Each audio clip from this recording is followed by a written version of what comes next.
우리 부활절기 인사를 나누시겠습니다. 그리스도 부활하셨습니다. 네. 우리 코로나19로 인해서 온라인 예배로 전환했던 지난 3월 첫 주일에 말씀드린 바가 있습니다. 코로나19가 교회에 참 많은 큰 영향을 미칠 거라고, 이전과 이후를 갈라놓을 만큼 큰 변화의 계기가 될 것이라고 말씀을 드렸습니다. 그런데 이것은 비단 교회만의 문제가 아니라 많은 전문가들이 이제는 세상이 역사가 코로나 이전으로 되돌아갈 수 없게 될 것이라고 이야기하고 있습니다. 때문에 어쩔 수 없이 원하든 원치 않든 의도했든 의도하지 않았든지 간에 교회는, 우리 영도교회는 다음으로 가는 교회가 되었습니다. 우리 교회의 비전 그대로 안으로 밖으로 다음으로 가는 교회, 이 비전은 자의반 타의반, 사실 우리 교회뿐 아니라 모든 교회가 나아가야 할 길이 되었습니다. 코로나19 이후에 이제 모든 교회가 가야 할 역사적인 하나의 큰 물줄기가 된 것입니다. 예배당에 모여서 영적 공급을 받는 것이 어려워졌기에 각자의 삶에서 영적인 자급자족을 이루며 살아야만 하게 되었습니다. 그래서 스스로 말씀을 묵상하고 기도할 수 있는 영적 자급자족의 능력이 필요하게 되었습니다. 그것이 안으로 가는 교회입니다. 또 어쩔 수 없이 교회가 예배당에만 묶여 있지 않고 이제는 각 가정과 삶의 자리에서 예배를 드리게 되면서 일상에서 우리가 더욱 선교적인 삶을 살아가야 하는 교회, 밖으로 가는 교회가 되었습니다. 그리고 밖으로 복음이 전파되는 이런 수평적인 선교뿐이 아니라 대를 이어서 복음이 전파되는 수직적 선교, 자녀를 제자 삼는 일에 이제는 모든 부모와 조부모가, 아니 그것을 넘어든 모든 가족들이 함께 책임감을 가지고 힘써야 하는 다음으로 가는 교회, 또 코로나로 인해서 변화된 다음 시대를 살아갈 수밖에 없는 다음으로 가는 교회, 더 안으로 더 밖으로 가야만 이제 다음에는 생존할 수 있는, 그래야 생존을 보장받을 수 있는 다음으로 가는 교회가 되었습니다. 그런데 바로 이런 시점에서 안으로 밖으로 다음으로 가는 교회가 이건 절실해졌을 뿐만 아니라 이제는 선택사항이 아니라 이제는 필수사항이 되어 버린 겁니다.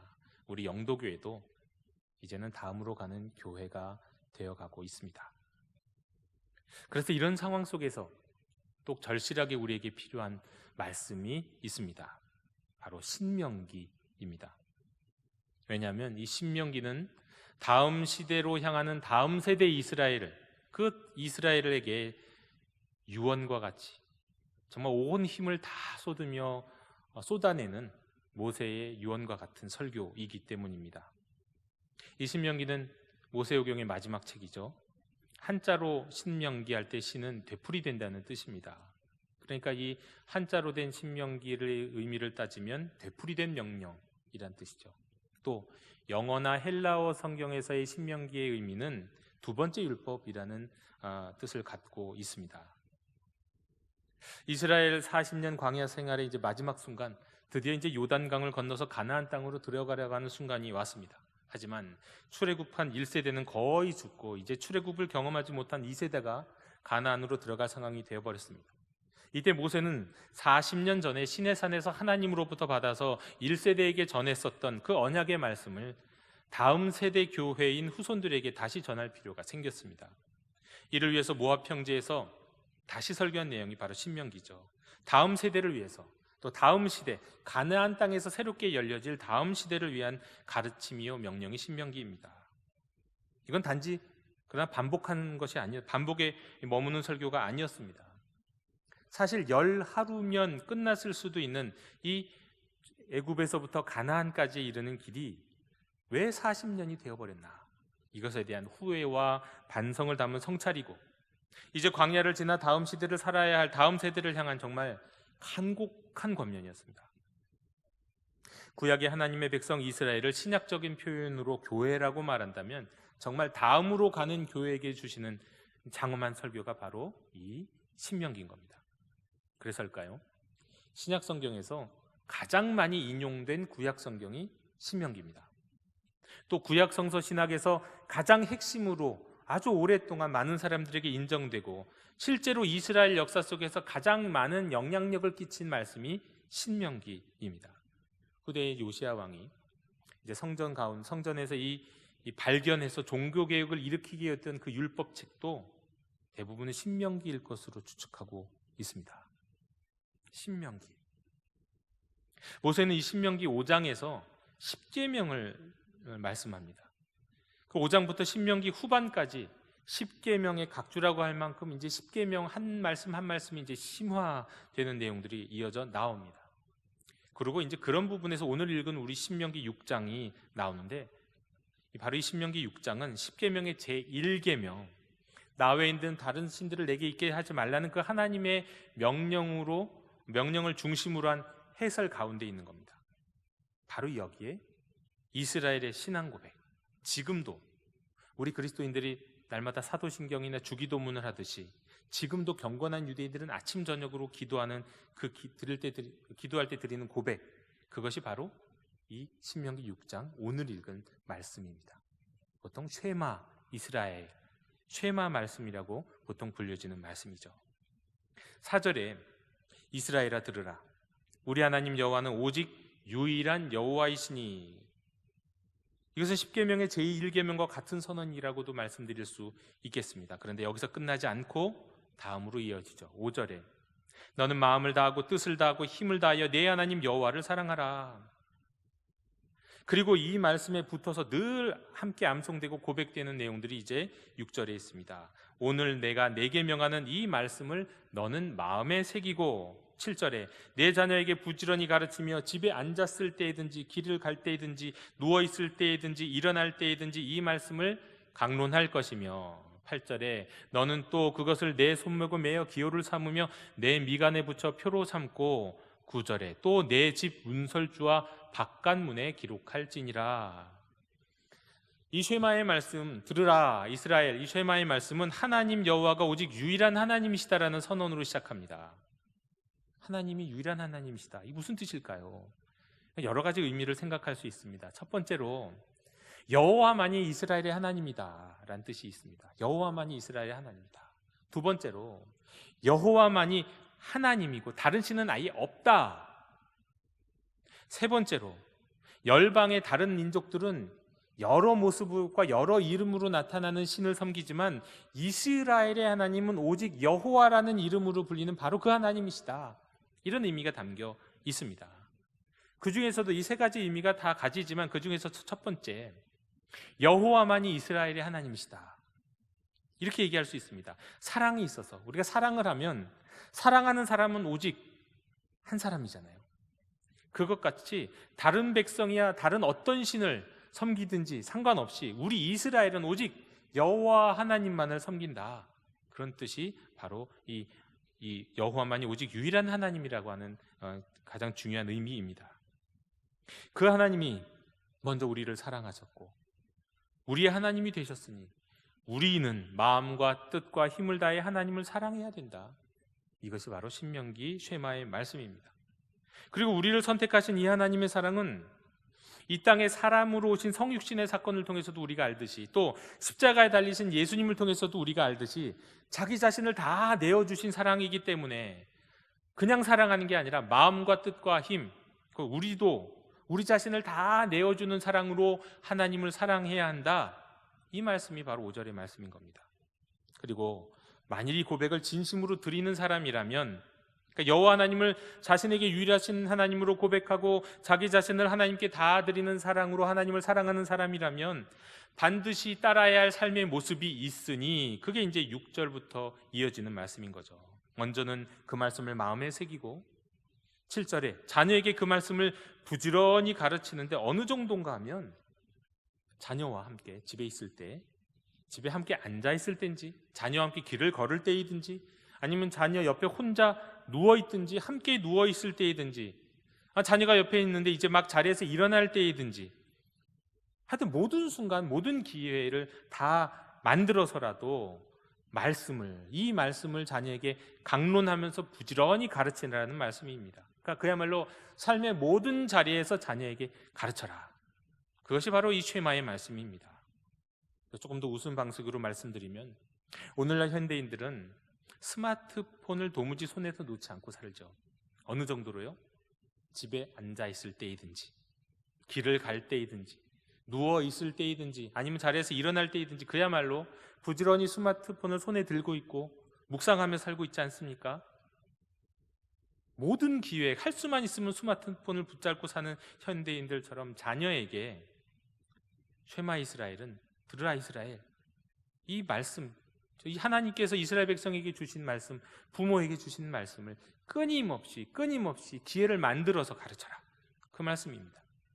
심지어 혹시 잊어버릴 수 있으니까 자꾸 확인하도록 몸에도 흔적을 남기고 손목과 이 미간에도 붙이고 집에 들락날락할 때마다 확인할 수 있도록 문 안팎에 기록해라, 이 말씀입니다. 바로 이런 신앙 고백을 유대인들은 지금까지도 아침과 저녁으로 반복한다는 겁니다. 그리고 예수님도 이 말씀이 성경의 제1계명이라고 말씀하셨죠. 물론 거기에는 레위기 19장 18절의 말씀, 내 이웃을 내 몸과 같이 사랑하라는 이 말씀이 덧붙여지기는 했습니다만 이건 분명히 우리 예수님도 인정하신 성경의 제1계명인 겁니다. 그러므로 이 명령이며 신앙 고백인 쉐마 이스라엘은 단지 구약의 이스라엘 백성들에게만 주는 율법, 거기에 그들에게만 해당되는 말씀이 아닙니다. 이 명령은 10계명에 있는 10가지 계명이 다 그렇듯이 현대 그리스도인들에게도 모두가 고백해야 되고 순종해야 되는 하나님의 말씀입니다. 그런데 언제부턴가 이 쉐마 이스라엘, 이 본문을 신약 성경의 마태복음 28장 19절 20절과 비교하는 그런 일들이 시작됐습니다. 그런 분들이 많이 있었습니다. 마태복음 28장 19절 20절, 그러므로 너희는 가서 모든 민족을 제자로 삼아 아버지 아들과 성령의 이름으로 세례를 베풀고 내가 너에게 분부한 모든 것을 가르쳐 지키게 하라. 여러분, 이건 예수님의 승천하시기 전에 예수님의 지상명령이었죠. 그런데 이 예수님의 지상명령과 나란히 하는 선교 명령으로 바로 이 쉐마 이스라엘, 신명기 6장의 말씀을 인용하기 시작한 겁니다. 그런데 누군가가 여기다가 또 아주 적당한 표현을 딱 갖다 붙였습니다. 이미 앞에서도 사실 말씀드린 바 있는데요, 마태복음 20장 8장에 나오는 예수님의 명령을 수평적인 선교 명령이라고 하고, 신명기 6장에 나와 있는 이 모세를 통한 하나님의 명령을 수직적 선교 명령이라고 이름 붙인 겁니다. 마태복음의 명령은 열방으로 수평적으로 퍼져나가면서 세례를 주며 주님의 말씀을 가르쳐 지키게 하라는 것이라면, 신명기의 명령은 부모에게서 자녀에게로, 또 그 자녀에게로 계속해서 수직적으로 율법을 가르쳐 지키게 하라는 명령인 거죠. 참 이거 동의되는 표현입니다. 부활로 승천하시기 전에 예수님이 안 계신 시대와 세대를 위해서 주님이 명령하신 것이 바로 이 열방으로 나아가 제자 삼으라고 하는 수평적 선교 명령이라면, 이제 가나안 땅에 들어가기 전에 이제 모세가 없는 시대가 벌어지는데, 이 모세 없는 시대에 이스라엘의 다음 세대에게 주시는 명령은 부모가 자녀를 제자 삼아 가르치라는 하는 이 수직적 선교 명령이다. 정말 적절하게 이름을 붙인 것 같습니다. 따라서 여러분, 우리가 하나님을 믿는다고, 여호와를 경외한다고, 나의 하나님, 우리 하나님 오직 한 분 하나님이시라고 고백한다면 그 고백에 뒤따르는 명령이 수직적 선교 명령이고, 예수님이 나를 위해 십자가에 죽으시고 부활하셨고 하나님의 독생자이시오 다시 오실 것을 믿는다고 고백한다면 그 고백 뒤에 따르는 게 수평적 선교 명령이는 겁니다. 이 둘 다 우리는 포기할 수 없고 어느 것도 버릴 수 없습니다. 그러므로 믿는다면, 믿음의 사람이라면, 하나님의 제자요 하나님의 백성이라고 한다면 자녀를 제자 삼는 일과 이웃과 열방을 제자 삼는 일을 결코 멈출 수가 없다는 거죠. 분리할 수 없는 명령이고 포기할 수 없는 명령, 믿음에 당연하게 따라오는 순종해야 될 내용이 바로 이 두 가지 다인 겁니다. 이렇게 말씀드릴 수 있을 것 같습니다. 하나님을 사랑하십니까? 구약의 의미에서 하나님을 사랑하십니까? 그렇다면 자녀를 제자 삼으십시오. 신약적인 맥락에서 예수님을 사랑하십니까? 그러면 열방을 제자 삼으십시오. 하나님을 사랑하는 것과 예수님을 사랑하는 것, 이거 분리할 수 없듯이 자녀를 제자 삼는 일과 열방을 제자 삼는 일, 수직적 선교와 수평적인 선교는 우리 그리스도인들은 그 어느 하나도 놓칠 수 없는, 분리할 수 없는 사명인 겁니다. 그런데 여러분, 우리의 현실은 어떻습니까? 수평적 선교 명령에 대해서는 나중에 또 많이 말씀드릴 기회가 있을 것 같고, 오늘 우리에게 말씀하신 이 신명기 6장 수직적인 선교 명령을 우리는 얼마나 충분히 따르고 있는지요. 우선 다음 시대를 살아갈 다음 세대를 제자 삼는 일에 우리 부모 세대는 얼마나 많은 시간을 할애하고 있습니까? 앉으나 서나 집안에서나 밖에서나 모든 기회를 틈타서 자녀를 영적으로 양육해야 하는데, 과연 우리는 일주일에 몇 분이나 몇 시간이나 자녀를 제자 삼는 일에 애쓰고 있습니까? 지금은 그나마 교회당엔 또 나오지 못하는 상황인데, 뭐 그렇든 그렇지 않든 간에 평소에 우리가 우리의 자녀 신앙교육에 할애하는 시간이 총 얼마나 되나요? 부모가 직접 가르치지 않아도 우리 자녀가 신앙교육을 하는 시간 말이죠, 아마 평균 1시간일 겁니다. 그나마 교회를 잘 출석하는 아이들에 해당되는 거죠. 분방 공부 30분, 전도사님이나 목사님의 설교 30분, 이렇게 1시간이 대부분이라고 말씀드릴 수 있습니다. 여러분, 아이들이 영적인 교육을 받는 시간이 매주 평균 1시간에 불과하다면 이건 과연 충분한 것이고 쉐마 이스라엘의 말씀에 순종하는 것일까요? 한마디로 모든 기회를 만들어서 자녀를 양육하라고 말씀하셨는데요, 일주일이 168시간입니다. 그 중에 1시간이라는 건 너무 턱없이 부족한, 절대적으로 부족한 시간 아닐까요? 그럼 어떻게 해야 될까요? 일단 교회가 좀 더 많은 시간을 늘려서 가르치면 될까요? 할 수만 있으면 더 그렇게 하면 좋겠습니다.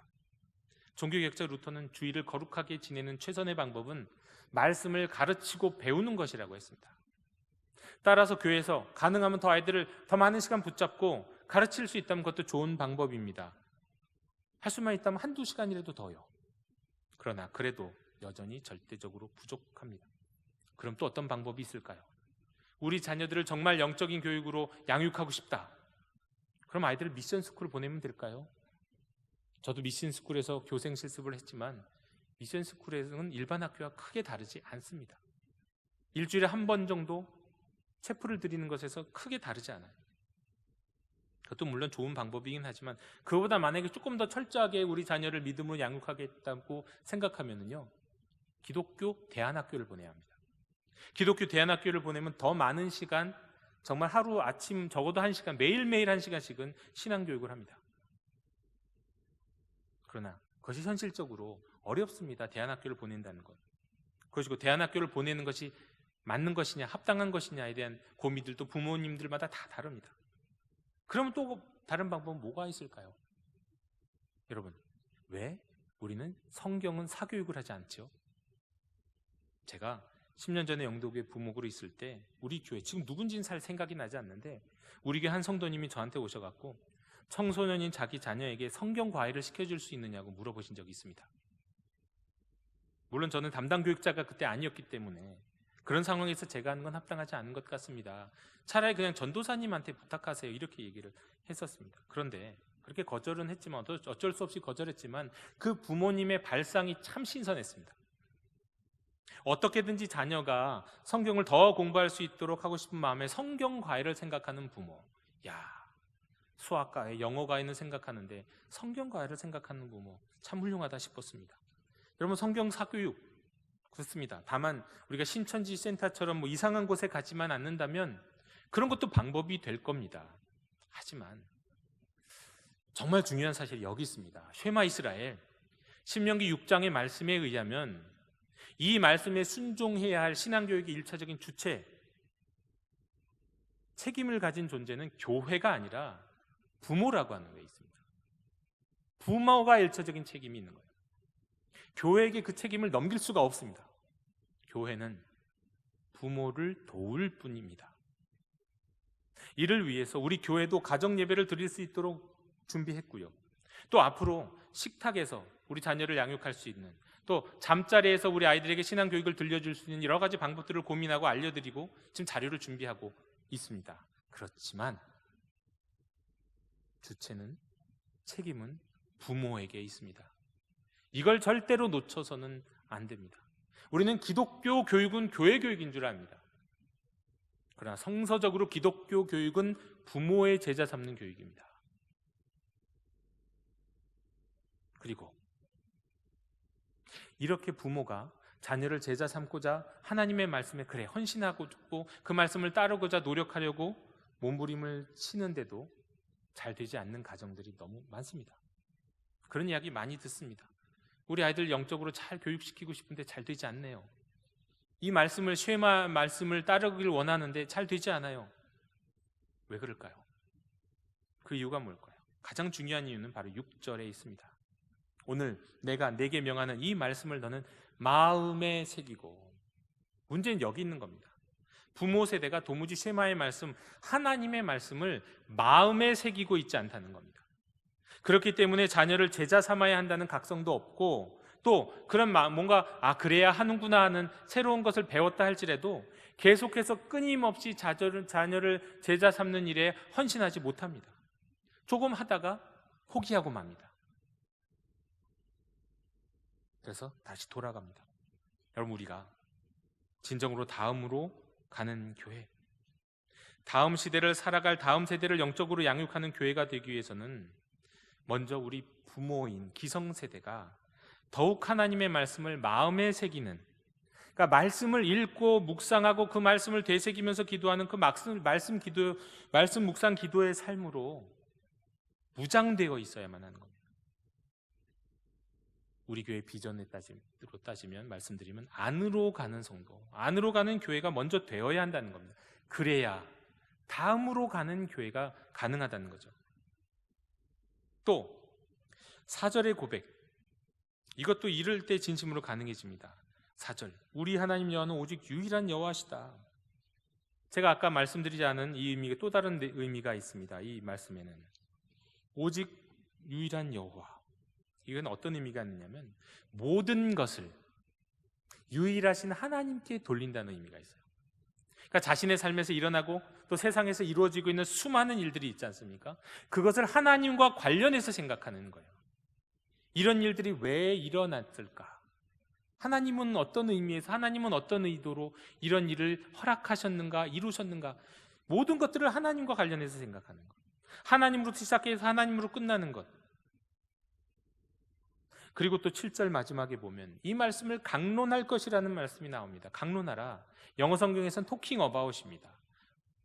다시 말해서 성경으로 대화라는 거예요. 성경 대화. 성경으로 대화하기 위해서는 말씀 지식, 말씀 암송, 말씀이 충만해야 됩니다. 먼저 자신 안에. 그야말로 하나님의 말씀이 마음에 새겨진 사람만이 성경으로 대화할 수 있고요, 하나님의 말씀이 마음에 새겨진 사람만이 모든 것을 하나님으로 시작해서 하나님으로 끝내며 하나님과 관련해서 생각할 수가 있는 겁니다. 생각의 시작도 하나님으로부터, 생각의 마무리도 하나님과 함께. 공부를 해야 하는 이유도, 열심히 살아야 하는 이유도, 내가 이 사업을 잘 해야 하는 이유도, 이웃을 도와야 하는 이유도, 가정이 평화로워야 하는 이유도, 화목해야 하는 이유도, 용서해야 하는 이유도 다 하나님 때문에. 그렇게 되기 위해서는 말씀이 마음에 새겨져야 한다는 겁니다. 그런 부모여야만 모든 기회 가운데서 자녀를 영적으로 양육할 수 있는 부모가 될 수 있다는 말씀입니다. 따라서 우리는 쉐마 이스라엘의 순서를 따라가며 살아가야 됩니다. 유일하신 하나님을 고백하고 전 존재로 하나님께 응답하면서 6절과 같이 말씀을 마음에 새길 때 7절에서 9절에 이르는 것처럼 자녀를 양육할 수 있는 겁니다. 영도교회 형제자매 여러분, 유대인들은 그들의 역사 속에서 최근 우리가 교회당에서 예배를 드리지 못한 것 같이 성전과 회당 없이 살았던 기나긴 시절들이 있었습니다. 그런데 그들에게 있었던 것은 무엇이었냐면 가정성전이 있었습니다. 가정성전. 그로 인해서 믿음의 중단 없이 자녀와 자녀손들에게 대대로 믿음이 이어질 수 있었습니다.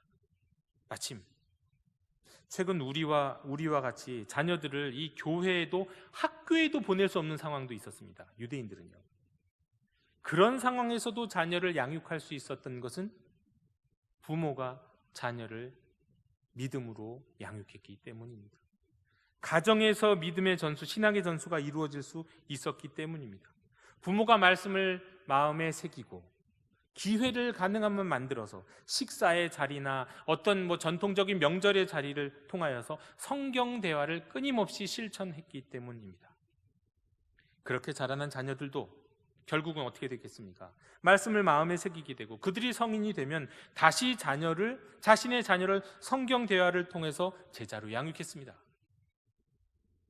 그러니까 이렇습니다. 하나님의 하나님 되심을 인정하고 하나님을 사랑하고 하나님의 말씀을 마음에 새기고 이 쉐마를 실천하자 믿음이 전수되는, 이것이 선순환을 이루어져서 대대로 수직적인 선교 명령을 순종하는 이 성공한 민족이 된 거죠. 여러분, 다시 말씀드립니다. 이 쉐마의 말씀은 유대인들을 향한 말씀이 아니에요. 모든 하나님의 백성에게 주시는 명령입니다. 그럼 이렇게 묻는 분들이 계실지 모르겠습니다. 나는 아이들이 이미 다 키우고 그 아이들이 시집장가 다 갔다고. 만일 그런 조부모님이 계시다면 두 가지를 생각하여 보시면 좋겠습니다. 이미 성장해서 다른 부모가 된 내 자녀들을 내가 키울 때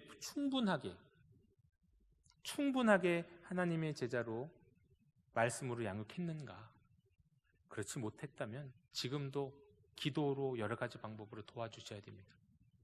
그리고 또 내 자녀가 또 그 자녀를 양육할 수 있도록 그것도 도와줘야 합니다. 왜냐하면 내가 내 자녀를 충분하게 양육하지 못했기 때문에 내 자녀가 또 그 자녀를 제대로 양육하지 못하는 거거든요. 도와줘야 합니다. 기도로, 여러 가지 방법으로, 연간 행사로 믿음이 전수될 수 있는 자리를 만드셔도 좋고 명절을 이용하셔도 좋습니다.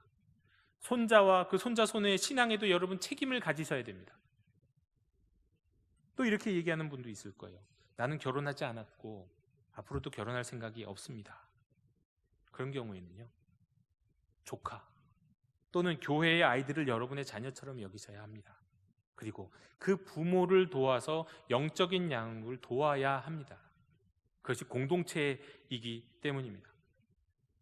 과거에 제가 아는 한 권사님은 교회 학교의 유년부 부장으로 섬기시면서 오후 청년 예배도 빠지지 않고 참석하시는 걸 제가 봤습니다. 궁금하게 생각했습니다. 저분은 청년부 목사님의 설교가 좋아서 그런가? 아니면 찬양하는 게 좋아서 그런가? 나중에 그렇게 말씀하시더라고요. 자기에게 믿음이 좋던 조카가 있는데 그 조카가 대학에 가더니 교회를 안 나가기 시작하더라고요. 그래서 어떤 마음으로 내가 그 조카가 있어야 할 자리에, 그 청년부 예배, 조카가 있어야 할 자리에서 예배하면서 조카가 신앙이 회복되기를 매주 기도한다. 그런 마음으로 그 예배에 참석한다고 말이죠. 여러분, 자녀의 신앙교육의 책임자는 부모인 것이 확실합니다만 가족이라면, 또 공동체라면 우리는 조카와 또 후손들과 또 다른 이의 자녀들이 믿음으로 양육되는 것을 도와야 할 의무가 있습니다. 어떻게 보면 그 부모가 온전한 책임을 감당하지 못할 때는 대신해서라도 그것을 우리의 평생의 사명으로 감당할 필요가 있는 겁니다. 그리고 이 모든 실천은 어디서 시작된다고요? 쉐마의 첫 말씀, 하나님의 하나님 되심을, 유일하신 하나님 되심을 인정하고 하나님을 사랑하고 그리고 그 말씀을 내 마음에 새기는 것에서부터 시작되는 것입니다. 영도교회 형제자매 여러분, 쉐마의 말씀은 우리에게 주시는 말씀입니다. 오직 한 분 유일하신 하나님을 그래서 믿으셔야 합니다. 전심으로 그분을 사랑하셔야 합니다. 그리고 주님의 말씀을 읽고 묵상하고 기도함으로 날마다 우리의 마음에 하나님의 말씀을 새겨야 합니다. 그 다음에 때를 얻든지 못 얻든지 자녀를 성경적 대화를 통해서 가르쳐야 합니다. 일은 1차적으로 우리 부모의 임무요, 그 다음으로는 모든 어른된 이들의 책임입니다. 특별히 코로나19로 인해서 생긴 여러 가지 사회적 변화는, 또 가정적 변화는 오히려 이것을 기회로, 우리에게 주신 기회로 만들어주고 있습니다. 더 많은 시간을 우리 자녀들과 함께하는 시간을 보내고 있습니다. 바로 이때를 우리 자녀를 영적으로 양육할 수 있는 기회로 삼고 가정 예배를 회복하고 말씀으로 성경 대화를 나누는 그런 가정이 되어서 이 쉐마의 말씀에 순종하고 믿음의 선순환을 이루어 자자손손 믿음이 이어지는 그런 복된 가정이 되실 수 있기를 주님의 이름으로 축원합니다. 기도하겠습니다. 하나님, 쉐마의 말씀이 우리에게 주시는 말씀임을 믿고 우리 또한 주님을 유일하신 하나님으로 고백하며 하나님을 더욱 사랑하며 주의 말씀으로 우리의 마음을 새기는 그런 사람들이 먼저 될 수 있도록 도와주시옵소서. 그리고 이 쉐마의 말씀을 통해 말씀하신 것처럼 자녀를 제자 삼는 하나님의 말씀에 순종하는 부모요 어른이 될 수 있도록 인도해 주시옵소서. 예수 그리스도 이름으로 기도드립니다. 아멘.